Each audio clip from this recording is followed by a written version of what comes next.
The hideous guidance we got this morning from Sandisk, a stock I've been telling you to avoid for months, caused the whole semiconductor space to get slammed today, and that's right on top of yesterday. But I think this negative pin action could be giving you a terrific buying opportunity, and companies have nothing to do with Sandisk's weakness.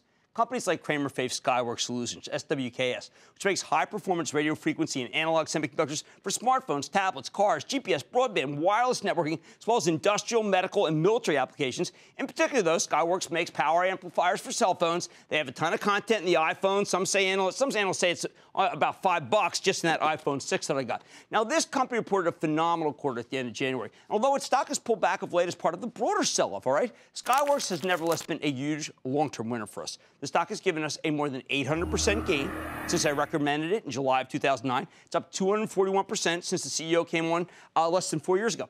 I think it's got more room to run here. You've got to take a long-term view. Let's check in with Dave Aldrich. He's the terrific chairman and CEO of Skyworks Solutions. Hear more about how his company's doing and where it's headed. Mr. Aldrich, welcome back to Van Money. Good to see you, David. Have a seat. Just great to see you. All right, everyone wants to talk iPhone. I'm not going to do that. I go through your website, and you're talking about a $70 billion number, and I think that's the number we should focus on because that's what long-term investors should be doing.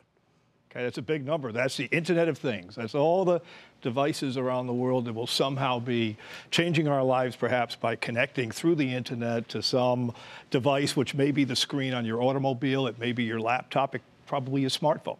But what's amazing is that it seems as if it kind of dropped in your lap. You probably have semiconductors kicking around that you thought, well, maybe they would never really matter. And now, connected car, you're using a 67% growth rate, connected car.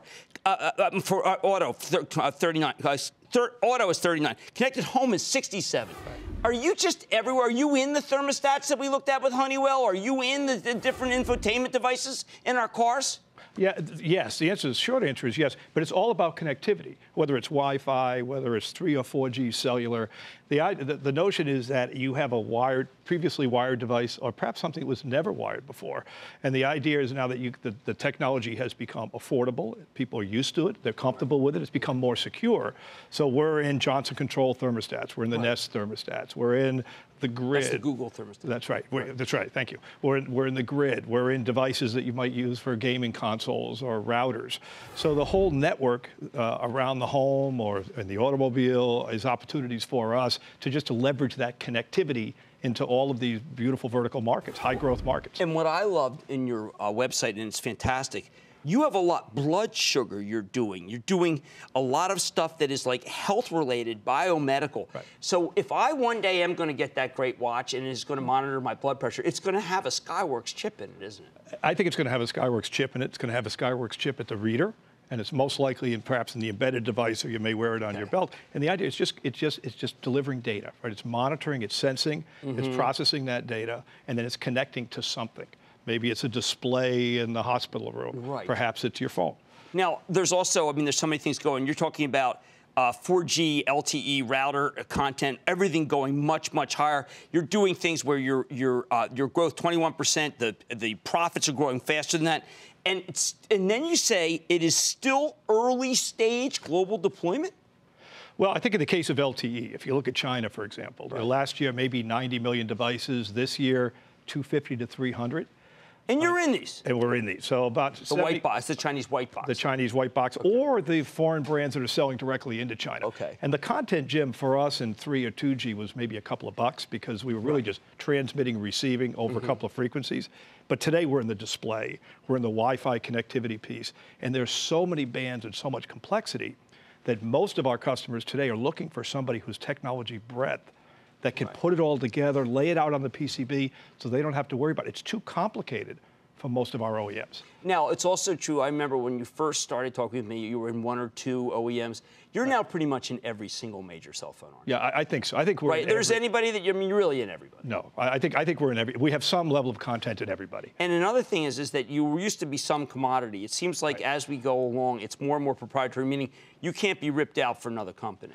No, no, it's very tough. It's mostly customized. Right, because one time they used to pitch you against. Sure, because the customers were radio experts. Think about it. right? And they were buying a relatively low level of complexity. Right. Today, because we've acquired some companies, we've done some growth, some organic growth, we're able to put all the building blocks together. And our customers, we're talking about dozens of bands, trying to coexist with Wi-Fi, competing for frequency, making all kinds of, raising havoc with all the frequencies within the phone.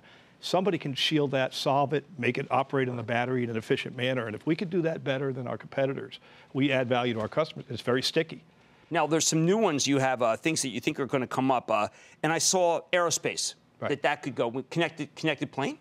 Well, it could be. I mean, if you think about if you go back, I've been doing this a long time. If you go back 15 years ago, all of this technology was developed by high-frequency communications. Could be radars. Right, they were all military. It was all military, and that's where we all cut our teeth. That's what's Northeast. That's right. Massachusetts was more military than it was like it was my first job. So, we still do that. Correct. Now, on your website, you also talk. Listen, it's going to be Netflix. It's Facebook. It's Google. It's eBay.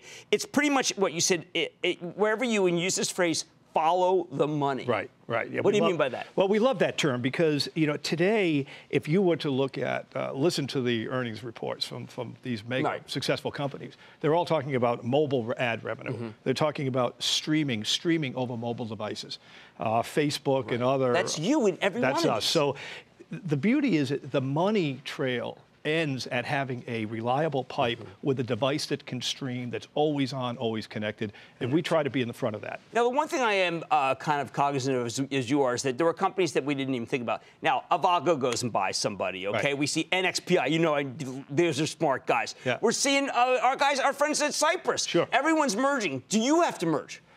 Well, we have bought companies. We created this company through acquisitions, right? We acquired Connexent, we acquired Power Management Company. Well, that's right, because I said CNXT. We just closed a filter JV in Japan with filter with the Panasonic. So we're very selective. We will do acquisitions, but no, we've got so much growth ahead of us. But Concorvo? I mean, I think that was put together to stop you. Well, I think it was a smart. I love consolidation because what you have is you have excess capacity taken out of the system.